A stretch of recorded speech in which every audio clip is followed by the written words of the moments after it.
Rodrigo Duterte. He built his entire political legacy on defiance, on this unshakable belief in his own power.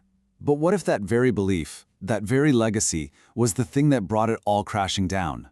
Today, we're going to dig into a really fascinating analysis of how the former president's own actions could, according to one source, lead him straight to a jail cell in The Hague.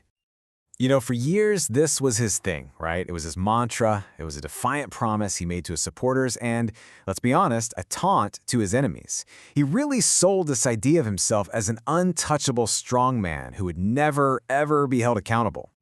So what if, just like that promise was completely shattered? The man who seemed untouchable, suddenly at the mercy of the very international system he so openly mocked. We're going to get into this because the story of how he could end up there is an absolute masterclass in political miscalculation. And that, right there, is the million-dollar question we're digging into.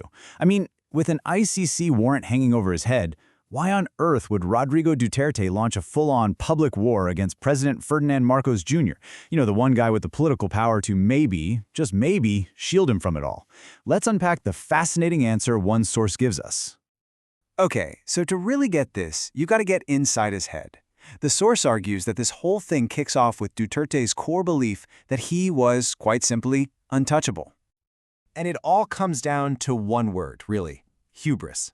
It's that classic story, right? A leader gets so wrapped up in their own power, their own legend, that they start to believe they're above the rules, above the law, and totally immune to any and all consequences. And this right here, this is a perfect breakdown of that whole strongman act. Duterte's entire political brand was built on laughing at human rights groups and brushing off legal threats like they were nothing but empty noise. The source suggests he genuinely thought Marcos Jr. owed him big time and wouldn't dare cross him.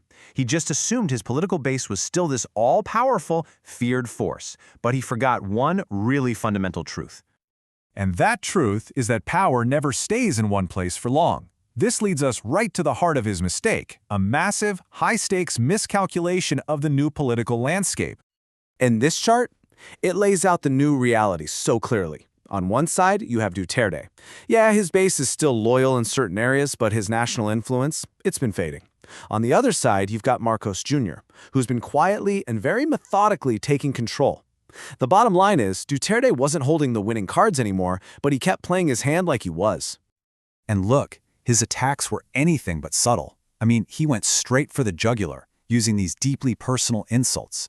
He was trying to bully and belittle his successor, thinking that his old playbook of just being the loudest, toughest guy in the room would still work.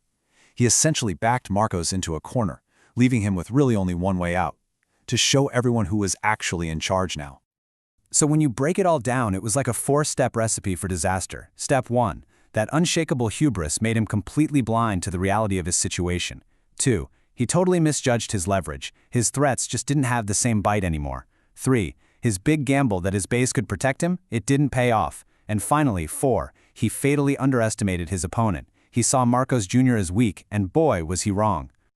All right, so let's flip this around for a second and look at it from President Marcos Jr.'s point of view, because this analysis argues that all of Duterte's aggression wasn't really a problem for him. Actually, it was a golden opportunity. I mean, just put yourself in Marcos' shoes for a minute. You've got this loud, very aggressive predecessor who will not stop attacking you in public. What is the cleanest, easiest way to solve that problem? Well, Duterte basically handed in the solution on a silver platter. By being so over the top, Duterte gave Marcos the perfect political cover to just step aside and let international law handle this noisy political problem for him. And for Marcos? Wow, the payoff was just huge. Internationally, he gets to look like a leader who respects justice and the rule of law. Domestically, he gets to remove a huge political rival without getting any blood on his hands. And the best part for him? The political effort required was practically zero. Duterte literally did all the heavy lifting for him. So yeah, when you piece it all together, you realize this wasn't something that just happened to him. It wasn't a fate forced on him by his enemies. It was a fate he actively chose for himself. And this timeline, it really shows you how it all unraveled step by step. As his own power starts to fade, his attacks get more and more desperate. He makes this huge, high-stakes bet to try and force the government's hand. But if that bluff gets called, the next stop on the timeline could very well be his custody. But hold on, this story is far from over. The source points out that the Duterte camp, now led by his daughter, is already sending signals that they are gearing up for the next round in this political brawl. So yeah, the drama is almost certainly going to continue. But for this chapter of the story, the conclusion in this analysis is pretty crystal clear. Rodrigo Duterte, through his own pride, his own miscalculation, systematically tore down his own safety net. He literally pushed away the only person who might have been able or even willing to save him. And that leaves us with this final, really thought-provoking question from the source. Were all of his actions the ultimate display of a man who genuinely, truly believed he was invincible? Or was it all just a desperate, last-ditch effort from someone who knew deep down that he was cornered and was just swinging wildly on his way down?